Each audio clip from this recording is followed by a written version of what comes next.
빌립보서 2장 12절로 13절 말씀 우리 다 같이 함께 봉독하겠습니다.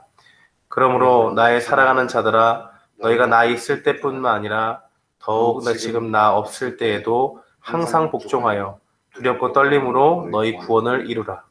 너희 안에서 행하시는 이는 하나님이시니 자기의 기쁘신 뜻을 위하여 너희로 소원을 두고 행하게 하시나니. 아멘. 저는 오늘 본문 말씀 빌립보서 2장 12절로 13절 말씀을 통해서 구원받은 자의 삶의 태도라는 제목으로 주의 말씀을 선포하겠습니다. 예수님이 나의 주인이다. 또 내가 예수님을 믿고 따른다. 라고 고백하는 사람은 누구든지 자신을 예수님의 사람, 예수님의 제자라고 생각합니다. 왜냐하면 자신의 인생을 자기 마음대로 사는 것이 아니라 모든 부분에서 예수님이라면 어떻게 하셨을까 하는 생각을 가지고 살기 때문에 그렇습니다.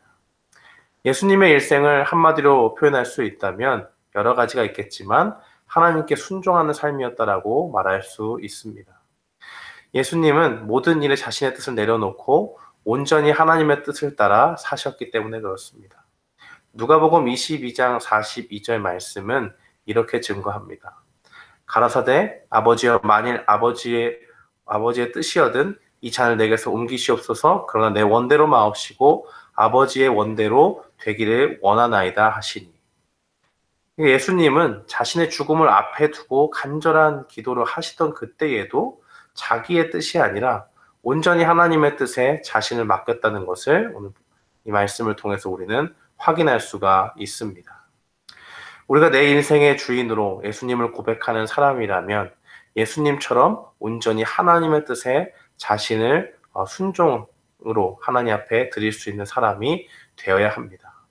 이것은 하나님의 자녀라면, 예수님을 자신의 주인으로 삼는 자라면 누구나 다 필요가 되는 그러한 삶의 요구인 것이지요.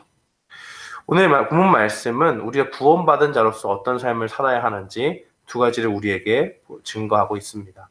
첫 번째는 우리가 정말 구원받은 자로서 어떻게 살아야 되냐라고 이야기할 때 우리는 항상 하나님의 뜻에 순종하는 사람이 되어야 한다라고 그렇게 증거합니다. 사도 바울은 12절에 나 있을 때뿐 아니라 나 없을 때에도 하나님께 순종하라고 그렇게 증거합니다. 사도 바울이 빌립보에 있을 때 그들은 하나님께 순종을 했지요. 이 빌립보 교인들 말입니다. 그러나 과거의 순종이 언제나 현재의 순종을 보장해주는 것은 아닙니다.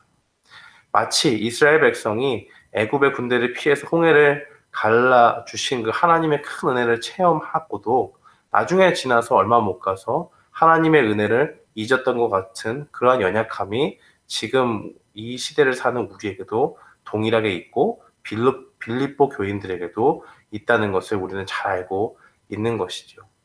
그래서 과거의 빌립보 교인들의 순종을 이 사도 바울은 칭찬을 하면서 지금 바울이 빌립보를 떠나 있는 이 순간에도 하나님 앞에 순종하는 삶을 살아야 한다라고 그렇게 증거하는 것입니다. 우리가 어떻게 하면 예수님처럼 늘 하나님 앞에 순종하면서 살 수가 있겠습니까? 두 가지를 기억해야 되는데요. 하나는 우리가 하나님의 사랑을 입은 자들이라는 것을 분명히 기억해야 됩니다. 예수님이 자신의 목숨을 십자가에서 내어주시기까지 순종하신 것, 그 순종의 목적은 하나님의 사랑을 입은 자들을 죄에서 구원해 주시기 위해서 그런 것입니다.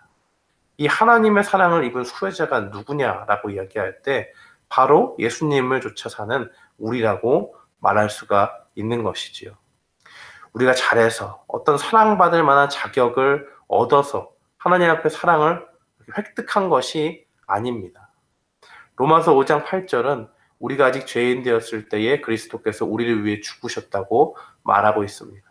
그리고 그 죽으심은 하나님께서 우리를 얼마나 사랑하셨는지를 보여주시는 확실한 증거다라고 그렇게 말합니다.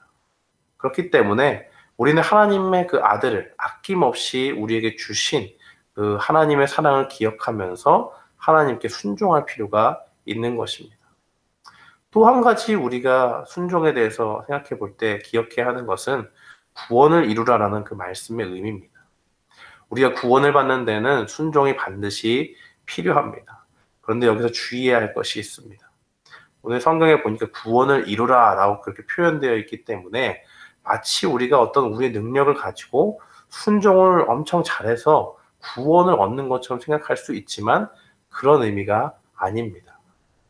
이 말씀은 우리의 행위가 구원의 근거가 된다는 것이 아니라 다만 앞에서 하나님의 사랑을 근거해서 그 큰 사랑을 받았으니까 순종해야지라고 생각했다면 이제는 하나님의 그 사랑의 하나님이라고 표현할 수 있는 그 속성 말고 다른 하나님의 그 속성, 심판하시는 공의로우신 그 하나님의 속성을 떠올리면서 불의한 것을 심판하시는 그 하나님을 떠올리면서 장차 그 받을 심판을 두려워하고 떨리는 마음으로 자신이 하나님 말씀 앞에 정말 순종하며 살아야겠다라고 하는 그러한 것을 생각하라라고 그렇게 이야기하는 것입니다. 그런데 우리는 이렇게 말씀을 드리면 한 가지 생기는 의문이 있지요. 이런 마음을 가지기만 하면 우리가 100% 하나님께 순종할 수 있습니까? 사도 바울은 우리가 하나님의 은혜를 자주 망각하는 그 연약함을 알고 있다고 그렇게 설명을 드리지 않았습니까? 그런데 왜 이런 말을 했을까요? 사도 바울은 13절을 통해서 그 답을 주고 있습니다.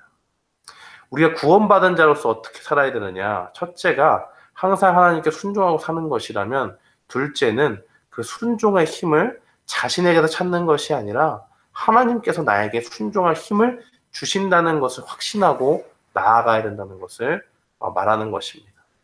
내 힘으로는 100% 순종을 할 수 없고 실패합니다. 그러나 로마서 8장 26절 말씀대로 우리 마음에 내주하시는 그 성령님께서는 우리의 연약함을 알고 우리를 위해서 도와주시죠. 친히 간구하십니다. 우리가 하나님의 뜻에 순종하도록 우리를 위해서 기도하시는 것이죠. 이 본문 13절 말씀은 우리 안에서 행하시는 그 하나님이 하나님의 뜻에 순종하도록 도우시고 순종의 힘과 능력을 공급해 주신다라는 것을 우리에게 약속해 주고 있다고 볼 수가 있습니다. 사랑하는 성도 여러분, 우리 인생의 주인이 예수님이라면 마땅히 우리는 예수님을 닮아 가는 그런 삶을 살아야 합니다. 예수님은 하나님의 뜻에 순종하는 삶을 사셨습니다.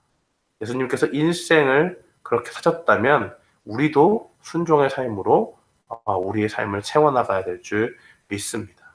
우리가 하나님의 사랑을 입었다는 것, 그리고 순종하지 않을 때 하나님이 주시는 그 심판에 대한 두려움, 그것을 기억하면서 우리에게 순종의 마음을 주시고 우리에게 하나님의 말씀을 순종하시도록 도우시는 그 하나님께 날마다 나아가면서 승리하는 우리 모두가 되기를 주님의 이름으로 축원합니다. 아멘.